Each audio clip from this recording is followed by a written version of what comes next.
कंटाळा या जन्माचा. अव बायकांचा जन्म नग ग बया. या घरात का मला कुणा कुणाचं ऐकावं हेच कळना.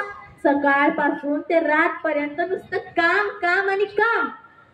अव आता हेच बघा की मामांजी उठलं त्यांना लगे हवं गरम पाणी तोंड धुवायला. आणि तिथं चुलीवरच्या ठेवती न ठेवती तवर आलीच की सासू.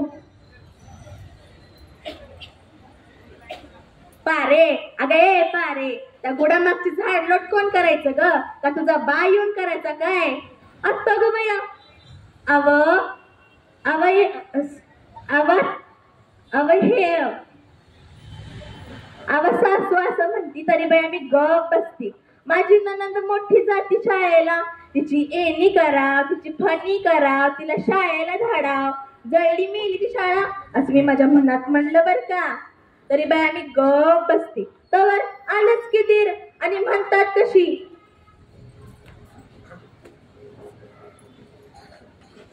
वहिनी ओ वहिनी झाला का नाही भाकर तुकडा उशीर होतोय मला. बळला मोठा जातो कामाला. अव रात्री बसलं की तिथं बसतयच तरी बाय मी गप बसती. अव तवर आलंच की कारभारी आणि म्हणतात कशी पारे अगे पारे माझे पाय चोळ की लय दुखतात बघ. जरा तेल लावून पाय नीट चोळ बघ. आत्ता ग बया इतकं काम दिसभर काम म्या करायचं आणि पाय ह्यांचं दुखायचं.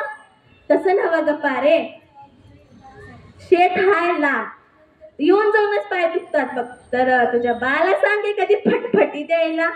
आत्ता ग बया तवर सासू म्हणतीस की काय दिलं ग तुझ्या बानं येऊन जाऊन 20,000 हुंडा.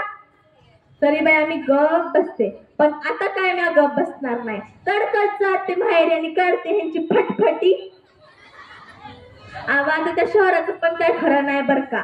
मी एकदा माझ्या पाहुण्याच्या इकडे गेलते आणि तिथला दार वाजवती न वाजवती तवर आलीच की काकू तरा तरा तरा आणि मला बघितलीस की पडतेस की गळायला आणि लागली ढसा ढसा रडायला. असतो ग बया तिला काय झालं. तर मला म्हणती पारे अगे पारे पारे अगे पारे त्या तुलसीचा नवरा गेला की ग तिला सोडून. आता तिचं कोण कुणाच ठाऊ तर दुसरं तिचं कोण कुणाच ठाऊ. हत्तो ग बया तर तुलसीचं असं कसं झालं. जेव्हा तिच्या हातात त्या टीव्हीचा डब्बा बघितला तेव्हा मला कळालं त्या टीव्ही मधली तुलसी म्हणते होय देवा. अव आणि लगेच बसली की त्या मालिकेमध्ये तोंड खुपसून. अरे आपला देश कुठं चाललाय तो पुढं कसा जायचा ह्याचं काय नाही. आपली लेक कुठं चालली कशी चालली कधी चालली कशी सुखरूप घरी ह्याचं काय नाही. देवयानीचं कसं अगं ते सुंदरी अगं त्या सुंदरीला बाळ झालंच की. बघतो ग बया. आणखी एक सांगायचंच राहिलं बघा तुम्हाला. आमच्या काकूच्या शेजारी एक बाळ राहायची. तिचं एक गोंडस बाळ होतं बरं का.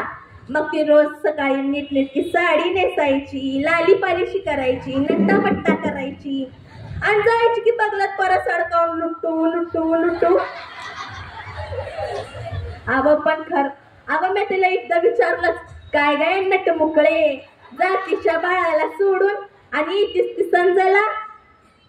पण खरं आहे ते वेगळंच होतं. अव ते ऐकून माझ्या डोळ्यात पाणीच आलं. तिलाही होती लेकराची आण विसरली नव्हती ती आई पण. तिलाही होती त्या लेकराची आण विसरली नव्हती ती आई पण.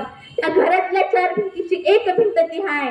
तिला जपण्यासाठी लढते त्या लेकराची माय. तिला जपण्यासाठी लढते त्या लेकराची माय.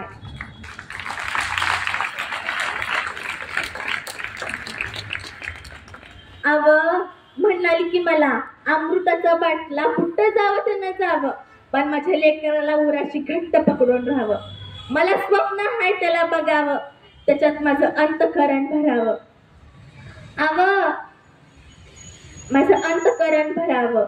माझ्या लेकरापायी माझं मन जळतंय माझं मन रडतंय तरी मी म्हणते माझं कर्तव्य मोठंय माझं कर्तव्य मोठंय. अव तिनं म्हणाली की मला तर मी म्हणते ह्या संसारात कमल्या असतील नुसती कुणी कामाची या माझ्या घराला गरज आहे माझ्या आधाराची. आवा माझा राया झडतोय एकटाच, त्यालाही माझ्या आधाराची गरज आहे. या संसाराचा काढा दोघांनी मिळून व्हायचा आहे. या संसाराचा काढा दोघांनी मिळून व्हायचा आहे. का कशाला रडते तू, कशाला ही तडपड दाखवते? अगं पैतरने तुझ्यामुळे तुझं घर चालतंय आणि तू कशाला रडते? आता बाया मी जाते, माझी सासू यायची, मी जाते बाया बिगी बिगी बिगी. हा पण तू मात्र रडू नको. अगं या भारत भूमीमध्ये जशी ज्ञानोबाची मुक्ताई कानभद्राईची बहिणाबाई झाली, जिथं ललिता बाबर मंत्री घडली, या भारत भूमीमध्ये तुझा बाई जातीत जन्म झालाय. या भारत भूमीमध्ये तुझा नारी जातीत जन्म झालाय. मग तू तवा गर्व बाळग तुझ्या बाईपणाची. तू वाकू नको, घेतला असा तू टाकू नको. आणि तुझ्यामुळे तुझं घर चालते हे मी परत बोलते.